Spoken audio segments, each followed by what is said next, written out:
Hey, Johnny Mosley here for Peter Glenn Skiing Sports, out here shredding around the mountain and trying to get a feel for how these skis perform. This is the Head Core 99. We've had some good conditions to test it on. We've had some firm stuff in the morning and then some softer snow, so I've really been able to tell how it performs across kind of a swath of conditions.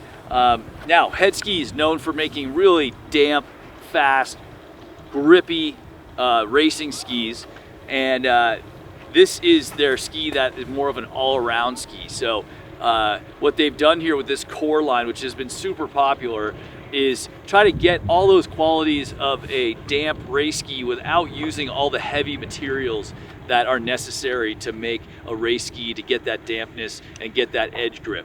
Because if you've ever skied a race ski, they're really heavy. They're cumbersome. They're not fun and playful. They don't like to surf and pow. They do one thing well, and that's carve on ice.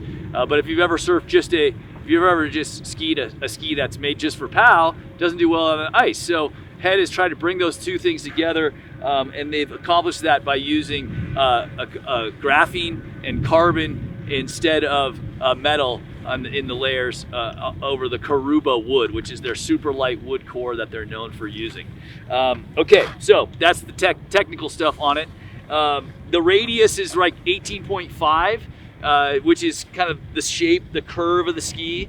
And that gives it sort of a town league series, like a NASTAR radius. So when you're ripping down groomers, you can feel like you're, Ted Ligety, but it's not so whippy that when you get into something fast, it'll try to turn uphill on you. And that's the one thing you got to watch out for with too much side cut, is when you start to go really fast, they want to turn when you don't want them to turn. And they've done a bunch of things on here.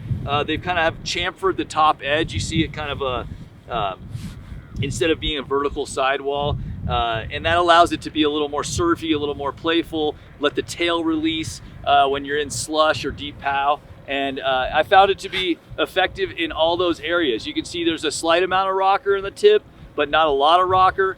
And so it does come up in the soft snow, but it has enough grip on the hard snow. And actually measures a little bit wider than 99 underfoot. So it just so you know, if you're looking for like a one ski quiver, if you're that type of person that's not gonna have a few pair of skis, this is pretty much the predominant width that most of us ski all the time. I ski pretty much a 99 underfoot all the time.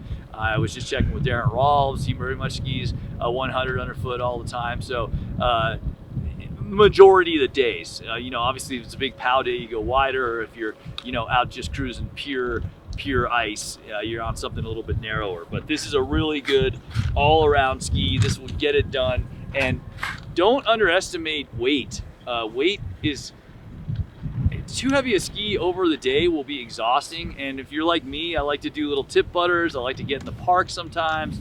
I like to ski some bumps, and it's nice to have a light ski on your feet. All right, that's the Head Core.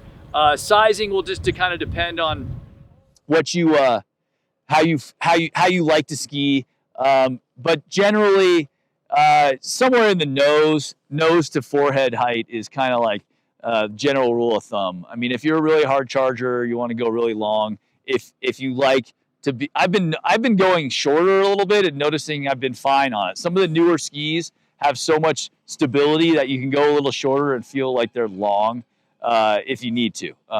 But you will be limited when the snow gets really soft. All right, that's Johnny Mosley here for Peter Glenn Skiing Sports. Get the gear before you go.